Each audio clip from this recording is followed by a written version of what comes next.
Ah, je serai là du début à la fin. Mm. Je vais arriver au début. Et on a déjà parlé un peu avec Vincent et il a dit de toute façon qu'il allait me gérer, qu'on allait s'entraîner qu'une fois par jour. Donc tant qu'on s'entraîne pas deux fois, c'est bon. Mais non, non, je serai là ouais, depuis le début. On en a parlé aussi avec Bobo et on est tous les deux d'accord, on va arriver dès le début. Avec l'équipe de France, on va dire, on a toujours attaqué des compétitions, on était un peu les outsiders, on n'a jamais été favoris. Et là, on va être favoris, donc c'est un nouveau statut, des nouvelles sensations, parce que tout le monde va vouloir nous battre. On sait très bien que ça fait depuis 1993 qu'il n'y a jamais eu une équipe qui reçoit le championnat d'Europe qui gagne l'Euro. Donc on sait qu'on aura beaucoup de pression, il y aura beaucoup d'attentes. C'est quand même une qualif aussi pour les JO. Et donc il va falloir gérer ça. Et je pense que dès le premier jour, il va falloir qu'on comprenne que tout le monde va faire son meilleur match contre nous et va essayer de nous battre. Comme cette année avec les Spurs, où toutes les équipes qu'on a jouées toute l'année, bah, quand tu es le champion en titre, hein, t'es une cible. Et ça sera pareil avec l'équipe de France. Je pense qu'il y a 10 équipes qui peuvent gagner l'Euro. Il y a beaucoup d'équipes qui sont dangereuses. Après, si tu veux parler de grosses équipes, bon, tu as la Serbie et l'Espagne. Mais quand même, sur un match, tu peux perdre contre l'Italie, les Croates, les Slovènes. Il y a beaucoup de bonnes équipes. Donc c'est dur de dire quelle équipe sera plus dangereuse qu'une autre. Sont toutes dangereuses. L'équipe a progresse et il y a des joueurs qui commencent à s'affirmer.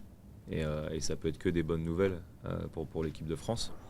Et donc maintenant, c'est à nous de tous jouer ensemble et de pouvoir continuer à dominer en Europe. Euh, je pense que l'équipe qu'on a lutté à battre pendant tant d'années, l'Espagne, est un très bon exemple à suivre. On a mis beaucoup de temps à les battre. Ils ont fait finale en 2007, ils gagnent en 2009, ils gagnent en 2011. Nous, on a fait finale en 2011, on gagne en 2013. J'espère qu'on pourra faire comme eux, défendre notre titre et gagner l'Euro. Je pense qu'on a l'équipe pour. Mais maintenant, il faut le faire. Et je pense que eux, ils ont bien, on va dire, géré les égos. Ils avaient beaucoup de joueurs qui jouent en NBA, qui avaient un rôle important dans leur équipe. Et maintenant, c'est à nous de faire pareil. Maintenant, on a beaucoup de joueurs qui peuvent apporter, mais tout le monde ne peut pas prendre tous les tirs ou prendre les rebonds. Ou il faut qu'on se partage les responsabilités, que chaque joueur sache son rôle.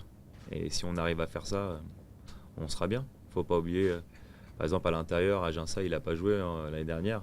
Et on était champion d'Europe quand même avec lui en 2013. Donc maintenant, c'est à lui de bien partager le temps avec Gobert et qu'ils s'entendent bien. Moi, pareil avec Antoine et Thomas. Et si on arrive à tous faire ça, ça passera.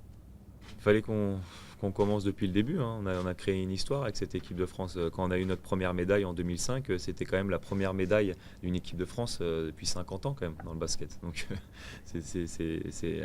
ça a mis du temps et on est parti de tout en bas et petit à petit on est monté. Et donc 2005 on a la médaille de bronze, 2011 on perd en finale et on se qualifie pour les JO et médaille d'argent et 2013 on gagne. Donc petit à petit on progresse. Maintenant il faut qu'on reste. Il faut qu'on reste là-haut, c'est toujours plus dur de rester. De tous les euros que j'ai pu participer, ça sera le meilleur, je pense, hein. De jouer à domicile, devant ta famille, devant tes amis, avec le public derrière toi, à mon avis, ça va être incroyable.